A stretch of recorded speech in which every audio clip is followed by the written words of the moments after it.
চাঁপাইনবাবগঞ্জে বন্যা পরিস্থিতির উন্নতি হলেও দুর্ভোগে দিন পার করছে নদী তীরের বানভাসী মানুষ। পদ্মা তীরের নিম্নাঞ্চলে 50,000 মানুষ এখনো পানিবন্দী। দূষিত পানির কারণে সংক্রমণ ছড়াচ্ছে বিভিন্ন পানিবাহিত রোগ। প্রয়োজনীয় চিকিৎসা না পাওয়ায় স্বাস্থ্য ঝুঁকিতে পানিবন্দী মানুষ। ফারুক আহমেদ চৌধুরী রিপোর্ট, জানাচ্ছেন শাশ্বতী সরকার। উজানের ঢল আর ভারী বৃষ্টিপাতে এভাবে প্রায় 20 দিন ধরে পানিবন্দী চাঁপাইনবাবগঞ্জের 2 উপজেলার প্রায় 15,000 পরিবার। সদর উপজেলার নারায়ণপুর, শিবগঞ্জের পাকা ও দুর্লভপুর ইউনিয়নের নিম্নাঞ্চলে ক্ষতির পরিমাণ সবচেয়ে বেশি। পানিতে তলিয়ে গেছে মানুষের ঘরবাড়ি। দেখা দিয়েছে বিশুদ্ধ পানির অভাব।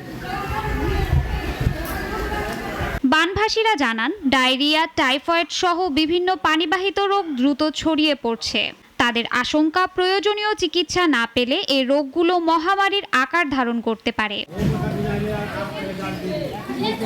অন্যদিকে পানিতে মাঠের ফসল নষ্ট হওয়ায় খাদ্য সংকটের আশঙ্কা তৈরি হয়েছে। বন্যাতে আপনার কোনো জায়গা পার হতে পারেন না, আপনার কোনো জায়গায় ওষুধ পাইন না, আপনার ডাক্তারের সমস্যা।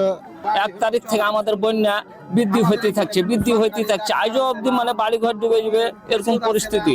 বন্যাতে ধান ফসল সব ডুবে গেছে, গরু বাছুর নিয়ে আমরা খুব পরিস্থিতিতে খারাপ আছি। সাধারণত গ্রামে পল্লী এলাকায় একটা পল্লী ডাক্তার, তারা নৌকার ব্যাগর যানবাহন ব্যাগর যাতায়াত করতে পারছে না, বাড়ির চতুর্পাশে পানি।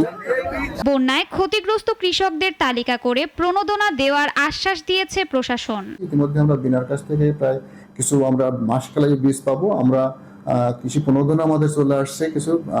তারপরে আমরা উপজেলা কৃষি অফিসার থেকে বলছি যে উপজেলা পরিষদ থেকে কিছু পরিকল্পনা নিয়ে এই সমস্ত ক্ষতিগ্রস্ত কৃষকদেরকে পুনর্বাসন করা, যাতে তারা এই ক্ষতির হাত থেকে বসিয়ে দেবে। পানিবন্দী দুর্গম এলাকায় চিকিৎসা সেবা অব্যাহত রয়েছে বলে জানান জেলার সিভিল সার্জন। পাকা, উজিরপুর, দুর্লভপুর এবং নারায়ণপুরের কিছু অংশে আমরা হেলথ ক্যাম্প পরিচালনা করা হয়েছে। পদ্মা নদীর ওই পারে যে আমাদের কমিউনিটি ক্লিনিক ও সিসি আছে, ওটাতে কালকে হেলথ ক্যাম্প পরিচালিত হবে। তবে বর্তমান পরিস্থিতিতে সবাইকে সতর্ক থাকার পরামর্শ দিয়েছেন তিনি।